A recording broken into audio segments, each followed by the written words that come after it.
Hi, thank you, Hi. Madam Chair and members. My name is Luis Soberon. I'm a Senior Policy Advisor at Texas 2036. I'll talk a little bit about TCOLE and TDCJ.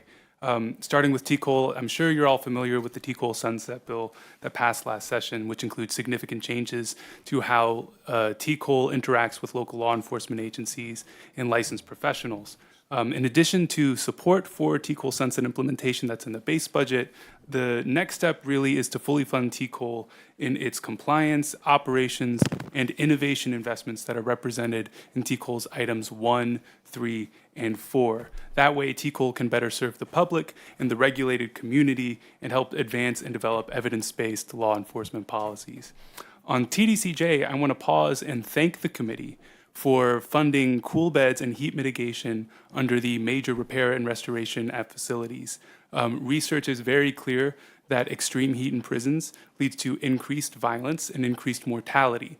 So funding this means a safer working environment for the thousands of public safety professionals and a safer environment for the incarcerated Texans that live there. So thank you.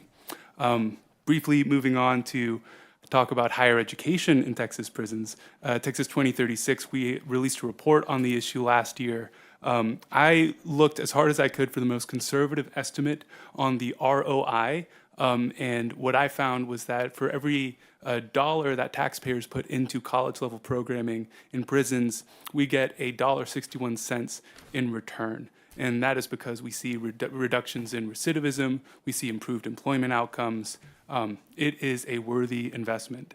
Our report and the TDCJ Sunset Report both found that the way we currently administer higher ed in Texas prisons is not working, requiring major changes. Those changes are in a rider.